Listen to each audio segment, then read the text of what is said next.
अस्सलाम वालेकुम व्यूअर्स, कैसे हैं आप सब लोग। उम्मीद है आप सब खैरियत से होंगे। तो आज का हमारा टॉपिक है reporting and analysing of stock holders equity. तो सबसे पहले इसका थोड़ा सा बैकग्राउंड देखते हैं कि बैकग्राउंड क्या है इसका। हमारे पास है ना 3 टाइप्स ऑफ बिजनेस होते हैं। सबसे पहला होता है सोल प्रोप्राइटरशिप, देन पार्टनरशिप और कंपनी। सोल प्रोप्राइटरशिप में एक सिंगल ओनर होता है, पार्टनरशिप में मिनिमम 2 और मैक्सिमम 20 पार्टनर्स होते हैं या 20 ओनर्स होते हैं, ये कह लें आप। इसके बाद आ जाता है कंपनी। कंपनी में मिनिमम 7 ओनर्स होते हैं और मैक्सिमम अनलिमिटेड। जितने हमारे ऑथोराइज्ड कैपिटल होते हैं, स्टॉक्स या शेयर्स होते हैं, उस पर डिपेंड करता है कि हमने नंबर ऑफ शेयर्स कितने इशू करने हैं पब्लिकली। ठीक है, नेक्स्ट पे चलते हैं। टाइप्स ऑफ स्टॉक्स या पेड इन कैपिटल। 2 तरह के स्टॉक्स होते हैं या पेड इन कैपिटल होते हैं। सबसे पहले होता है कॉमन स्टॉक और सेकेंड होता है प्रीफर्ड स्टॉक। कॉमन स्टॉक की पार वैल्यू होती है 10 और प्रीफर्ड स्टॉक की जो पार वैल्यू होती है वो 100 होती है नॉर्मली। बट बहुत सारी कंपनीज है ना अपनी पार वैल्यू चेंज करती रहती हैं। बहुत सारे इसके रीजंस होते हैं जो कि आप लोगों ने अभी तक पढ़े नहीं है, तो उसको डिस्क्राइब करने का कोई फ़ायदा नहीं है। देन अगर जैसे प्रॉफिट होता है ना कंपनी को, तो सबसे पहले क्या करती है कंपनी, डिविडेंड जो है ना, जो प्रॉफिट होता है जो शेयर होल्डर्स में डिस्ट्रीब्यूट करती है, तो उसको डिविडेंड कहते हैं। और जब सबसे पहले डिविडेंड जो है वो प्रीफर्ड स्टॉक वालों को दिया जाता है। देन अगर इसके बाद कुछ डिविडेंड बच जाता है तो वो कॉमन स्टॉक होल्डर्स को दिया जाता है। अब आ जाते हैं ट्रेजरी स्टॉक पे। ट्रेजरी स्टॉक बेसिकली वो स्टॉक होता है जो कंपनी अपने जो शेयर्स या स्टॉक्स है वो खुद परचेज कर लेती है, तो उसको हम ट्रेजरी स्टॉक कहते हैं। और इसका नेचर जो होता है वो कॉन्ट्रा इक्विटी होता है, क्योंकि जो ये इक्विटी को हमारी कम करती है। क्योंकि जब कंपनी अपने स्टॉक खुद परचेज करेगी तो उसकी इक्विटी पे इम्पैक्ट आएगा और जो उसकी इक्विटी है वो कम हो जाएगी। तो इस वजह से ट्रेजरी स्टॉक को हम कॉन्ट्रा इक्विटी कहते हैं। अब उसके रीजंस क्या होते हैं कि मतलब जो कंपनी है वो अपने स्टॉक खुद क्यों परचेज करती है, मतलब ट्रेजरी स्टॉक क्यों रखती है अपने पास। स्टॉक करने की 3 वजह होती है। सबसे पहली वजह क्या होती है, अंडर वैल्यूड। मतलब हमारा जो स्टॉक है मार्केट में, जो हमारा स्टॉक है, जो शेयर्स हैं, उसकी जो वैल्यू है वो कम है। अब मुझे लगता है जैसे 60 रुपीज़ होने चाहिए, उसकी वैल्यू कितनी है 40 रुपीज़। तो इस वजह से मैं उसे जो मेरी कंपनी है तो मैं अपने स्टॉक जो है वो मार्केट से परचेज़ कर लूँगी। इस वजह से हम ट्रेजरी स्टॉक को परचेज़ कर लेते हैं। देन सेकेंड रीज़न ये होता है कि जैसे शेयर मार्केट है उसमें ना शेयर्स की ट्रांजैक्शंस रुक जाती है, स्टॉक्स की ट्रांजैक्शन रुक जाती है, जिसकी वजह से उसकी जो शेयर्स की वैल्यू होती है उस पर इम्पैक्ट पड़ रहा होता है। तो जो मेरी कंपनी है तो मैं क्या करूँगी, वो जो स्टॉक मार्केट है उस पर जाकर मैं वो शेयर्स परचेज़ कर लूँगी, स्टॉक परचेज़ कर लूँगी, फिर थोड़ा टाइम बाद उसको सेल कर दूँगी। इसकी वजह ये होती है कि लोग इससे अवेयर भी हो जाएं, मतलब जान जाएं, ट्रेड भी हो जाएं कि ये कंपनी एग्जिस्ट करती है और इसके शेयर्स भी हैं। और दूसरी वजह ये होती है उसकी कि जो मार्केट में जो शेयर्स की जो वैल्यू है वो डाउन नहीं होगी। अगर एक चीज़ है मार्केट में, उसकी डिमांड नहीं है, तो ऑब्वियस सी बात है उसकी जो प्राइस है वो कम हो जाएगी इस वजह से। देन थर्ड है इंक्रीजिंग वर्थ। अब जैसे मुझे लग रहा है, ठीक है, कि मैं अपनी जो है उसकी अपने ट्रेजरी स्टॉक की वर्थ बढ़ाना चाह रही हूँ, तो मैंने उसको क्या किया, अपने पास परचेज़ कर लिया। उसकी वजह ये होती है कि जैसे मुझे एक तो इससे ये होगा कि मुझे ना डिविडेंड कम देना पड़ेगा। कि जैसे अगर मार्केट में 10,000 शेयर से मैंने इशू कर लिए, ठीक है, और उसमें से मैंने क्या किया, अब 5,000 शेयर्स मैंने स्टॉक कर लिए उसे, तो जो है ना मुझे डिविडेंड 5,000 पे देना पड़ेगा। क्योंकि मैं खुद को तो अब ज़ाहिर सी बात है डिविडेंड नहीं पे करूँगी ना। जो मैंने 5,000 शेयर्स मार्केट में इशू किए हुए हैं, जो आउटस्टैंडिंग चल रहे हैं मार्केट में, मूव कर रहे हैं, तो मैं जस्ट उसी को डिविडेंड पे करूँगी। जो मैंने परचेज़ कर लिए उसे मैं अपने पास रखूँगी। इससे ये होगा कि जो हमारी स्टॉक की शेयर्स की जो वैल्यू है, वर्थ है, वो इंक्रीज़ हो जाती है। क्योंकि जब अच्छा डिविडेंड मिलता है तो खुद ब खुद उसको डिमांड बढ़ती है उस शेयर्स की, उस स्टॉक की, कि अच्छा प्रॉफिट अर्न करके दे रही है वो कंपनी, या अच्छा डिविडेंड वो पे कर रही है, तो इस वजह से। नेक्स्ट पे चलते हैं। अब है एंट्री ऑफ ट्रेजरी स्टॉक। अगर हम इसे परचेज़ करते हैं ना ट्रेजरी स्टॉक को, तो हम एंट्री बनाते हैं ट्रेजरी स्टॉक डेबिट 12,000 से और कैश क्रेडिट 12,000 से। नॉर्मली जो मैंने आपको बताया था कॉमन स्टॉक की जो पार वैल्यू होती है वो होती है 10, ठीक है। यहाँ पे ट्रेजरी स्टॉक 12 का है, तो मैंने कोई एक्सिस की एंट्री नहीं बनाई है इस पर, क्योंकि ट्रेजरी स्टॉक जितने की भी अमाउंट पे हो, 10 का हो, 12 का हो, 15 का हो, डायरेक्ट ट्रेजरी स्टॉक डेबिट और कैश क्रेडिट कर देते हैं। हम कोई एक्सिस वाली एंट्री नहीं बनाते at the time of purchase, जितने का भी हो। अगर पार वैल्यू 10 रुपये है, अगर 25 रुपये का भी होगा तो अभी हम डायरेक्ट 1000 मल्टीप्लाई बाय 25 इस तरह से करके इसकी एंट्री बना लेंगे। सेकेंड एंट्री पे at the time of issue. अब इसमें क्या होता है, तो जैसे मैंने 500, अब ट्रेजरी स्टॉक में से मैं सारे शेयर्स है ना इशू नहीं करना चाह रही, ठीक है। मार्केट में सिर्फ 500 शेयर्स में लाना चाह रही हूँ, तो उसकी जो वर्थ है, उसकी जो पर शेयर की जो प्राइस है वो 12 से होके 25 हो गई है, तो ये मेरे लिए एक प्रॉफिट है। तो मैंने तो अपने पास जो ट्रेजरी स्टॉक रिकॉर्ड किया था कितने 12 रुपये के हिसाब से किया था, तो जो पार वैल्यू जाएगी ट्रेजरी स्टॉक की वो 12 रुपये हो जाएगी, क्योंकि मैंने उससे परचेज़ किया ना, इस वजह से। तो कैश हमारे पास 500 मल्टीप्लाई बाय 25 कितना हो जाएगा, 12,500 आ रहा है डेबिट, और ट्रेजरी स्टॉक 500 मल्टीप्लाई बाय 12 6000 आ रहा है, क्योंकि ये इसी अमाउंट से मैंने परचेज़ किया था। और जो बाकी जो अमाउंट है एक्सेस, जैसे 13 रुपये ज़्यादा मिल रहे हैं ना मुझे एक शेयर पे, तो वो मेरा क्या हो जाएगा, treasury stock in excess of par, तो 6500 उसका वो हो जाएगा, ठीक है। देन नेक्स्ट पे चलते हैं। अब है question issuing par value common stock for cash. Illustration है, assume that Hydroslide incorporation issues 2000 shares of ₹1 par value common stock, prepare Hydroslide journal entry if. इसने जो हाइड्रोस्लाइड है उसने इशू किए 2000 शेयर, ठीक है। सबसे पहले इसके रिक्वायर्ड है ए, जिसमें 1000 शेयर हैं इशू किए हैं ₹1 पे, और इसकी जो नॉर्मली पार वैल्यू कितनी है, ₹1 यहाँ पे लिखा हुआ है, ठीक है। अब बी रिक्वायर्ड है इसकी 1000 शेयर्स इशू किए, बट उसकी जो प्राइस है वो ₹5 है।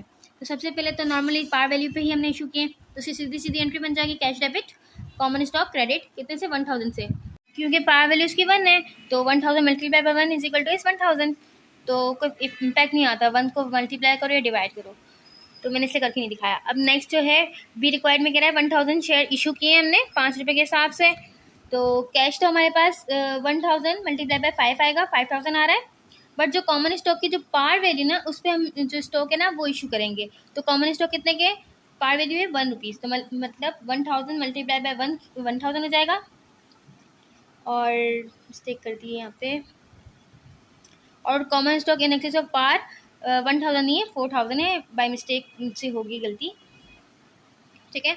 कॉमन स्टॉक 1000 और common stock in excess of par 4000, क्योंकि 1000 तो उसकी ₹1 से उसकी पार वैल्यू थी, और जो ₹4 एक्सेस आ रहे हैं, ज़्यादा आ रहे हैं, तो वो हमारा क्या हो जाएगा, इन एक्सेस ऑफ पार हो जाएगा। नेक्स्ट पे चलते हैं। अब है अकाउंटिंग फॉर प्रीफर्ड स्टॉक। अब प्रीफर्ड स्टॉक का थोड़ा सा काम देख लेते हैं। इस पर मैंने डायरेक्ट पार वैल्यू वाला नहीं काम किया, ठीक है, डायरेक्ट काम किया उसका 120 वाली अमाउंट से। तो star corporation issues 10,000 shares of 100 par value preferred stock for 120 cash per share, journalize the issuance of the preferred stock. Cash कितने का था, कैश कितने का आया हमारे पास, 10,000 शेयर के 120 रुपये मिल रहे हैं हमें, तो कितने हो गए 12 लाख। बट जो प्रीफर्ड स्टॉक है वो कितने का था, 10,000 शेयर से मल्टीप्लाई बाय 100 कितना हो जाएगा, 12 लाख रुपीज़। और जो preferred stock in excess of par 20,000, ये हमारा क्या एक्सेस अमाउंट मिल रहा है ना हमें, लेकिन हमारे जो प्रीफर्ड स्टॉक की रियल प्राइस जो पार वैल्यू है वो कितनी है, 1,00,000 रुपये, और मार्केट वैल्यू के हिसाब से हमें 20,000 ज़्यादा मिल रहा है, ठीक है। अब नेक्स्ट पे चलते हैं। अब ये है बैलेंस शीट पार्शियल है, इसमें स्टॉक होल्डर्स इक्विटी है, देन पेड इन कैपिटल है। कॉमन स्टॉक हमारे पास है ₹5 पार वैल्यू है इसकी, और 4 लाख शेयर जो है ऑथोराइज्ड है। ऑथोराइज शेयर का मतलब ये होता है कि हम मतलब जो कंपनी है अपनी पूरी लाइफ में इतने शेयर्स यानी 4 लाख शेयर्स इशू कर सकती है, इससे ज़्यादा नहीं कर सकती, और फिर बाद में अगर आपको चेंज करवाना हो तो आप करवा सकते हो। अब 1 lakh shares issued and 96,000 shares outstanding. उसने कंपनी है उसने क्या किया, एक लाख शेयर्स इशू कर दिए, बट 96,000 शेयर्स आउटस्टैंडिंग है। आउटस्टैंडिंग शेयर्स कैसे आते हैं, issued shares minus treasury stock, तो हमारे पास आ जाएंगे आउटस्टैंडिंग शेयर्स। मतलब हमने इशू तो 1 लाख के थे, और जो 4,000 जो शेयर्स हैं वो ट्रेजरी स्टॉक है, क्योंकि आउटस्टैंडिंग शेयर्स कब आते हैं, जब उसको ट्रेजरी स्टॉक से माइनस कर दिया जाए। आउटस्टैंडिंग शेयर्स हमें पता चल गया 96,000 है, तो अभी तो हमने इशू किए हुए ना, जस्ट अभी ट्रेजरी स्टॉक का जिक्र नहीं, नीचे जिक्र आएगा तो हम वहाँ पे लेस कर देंगे। तो फिलहाल जो इशू किए ना उसके अमाउंट से लेंगे। 1 लाख शेयर्स को मल्टीप्लाई करेंगे 5 से तो आ जाएगा 5 लाख। देन अगर प्रीफर यहाँ पे common stock in excess of par होता तो वहाँ पे ऐड करते, प्रीफर्ड स्टॉक भी होता वो भी ऐड करते, preferred stock in excess of par वो भी ऐड करते यहीं पे। ठीक है, यहाँ पे दिया हुआ नहीं है रिटेन अर्निंग। रिटेन अर्निंग हमारी इक्विटी को कैपिटल इक्विटी को हमारी इंक्रीज करता है, इसी वजह से हम यहाँ पे इसको ऐड करेंगे। तो आ जाएगा हमारे पास total paid in capital and retained earning. इसके बाद है लेस करेंगे हम ट्रेजरी स्टॉक। कितने यहाँ पे बता दिया ना, ट्रेजरी स्टॉक कैसे पता चला हमें कि जो 1 लाख शेयर है इसमें से माइनस करेंगे 96,000 आउटस्टैंडिंग शेयर्स तो आ जाएगा ट्रेजरी स्टॉक 4,000 से। यहाँ पे पार वैल्यू तो 5 रुपीज़ है, बट यहाँ पे 32,000 इस वजह से आया क्योंकि हमने जैसे मैंने आपको पिछले वाली बात में बताया था कि जहाँ पे ट्रेजरी स्टॉक था नॉर्मली पार वैल्यू उसकी 10 रुपये, बट हमने 12 रुपये में परचेज़ किया था तो परचेजिंग जो अमाउंट है वो लिखेंगे हम, तो इस वजह से यहाँ पे 32,000 आया है। इसके बाद इन सबको प्लस माइनस करके इसकी टोटल शेयर होल्डर्स इक्विटी कितनी आ रही है 6,68,000। नेक्स्ट पे चलते हैं। अब है टाइप्स ऑफ डिविडेंड। डिविडेंड कितने तरह के होते हैं? 4 तरह के होते हैं। एक होता है कैश डिविडेंड, देन सेकंड होता है स्टॉक डिविडेंड, थर्ड होता है प्रॉपर्टी डिविडेंड और फोर्थ होता है स्क्रिप या promissory dividend. Cash dividend normally जो कंपनी को प्रॉफिट होता है तो वो क्या करती है उस प्रॉफिट में से हर शेयर होल्डर को कैश दे देती है।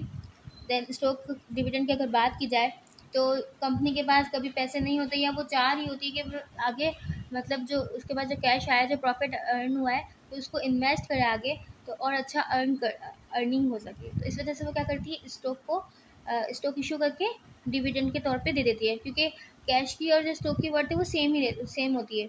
कि अगर मार्केट में अगर मैं चाहूँ जैसे मुझे अब स्टॉक डिविडेंड मिला है तो अब मैं चाहूँ तो वो स्टॉक जो है मैं मार्केट में जाके सेल आउट कर सकती हूँ, तो मुझे वही कैश रिसीव हो जाएगा, तो इससे कोई फ़र्क नहीं पड़ता। अगर आप चाहो तो आप सेल भी कर दो उस स्टॉक को।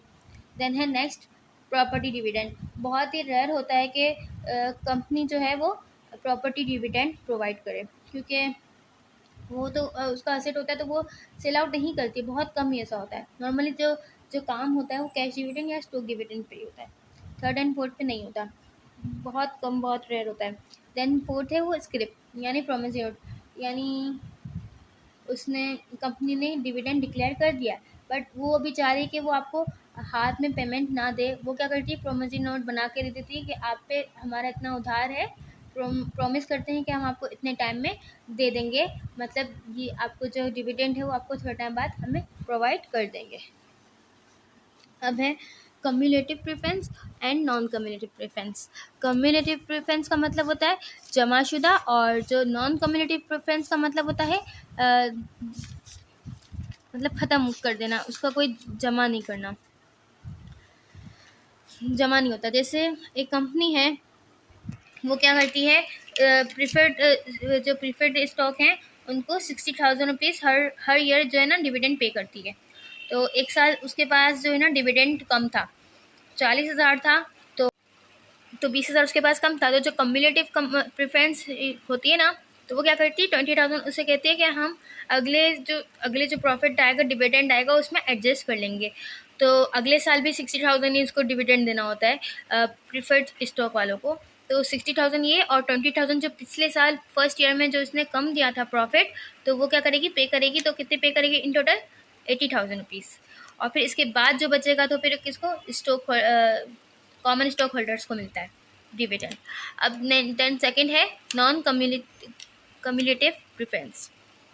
इसमें इस डिविडेंड में ये होता है कि जैसे हर साल कंपनी 60,000 प्रॉफिट पे करती है, लेकिन इस बार कंपनी को प्रॉफिट 40,000 का हुआ है, तो वो क्या करेगी इस साल तो 40,000 ही डिविडेंड पे कर देगी, कहेगी मेरे पास 20,000 का कोई और डिविडेंड नहीं है तो मैं इतना ही पे कर सकती हूँ। इस तरह से करके वो छुट जाती है। और नेक्स्ट ईयर वो 60,000 अगर उसके पास ज़्यादा प्रॉफिट भी हो जाए 1,20,000 का भी प्रॉफिट हो जाए तब भी वो 60,000 ही पे करेगी। वो जो 20,000 जो फर्स्ट ईयर वाले थे ना वो उसे नहीं देगी। ठीक है, उम्मीद करती हूँ आपको समझ आया होगा। Thank you so much.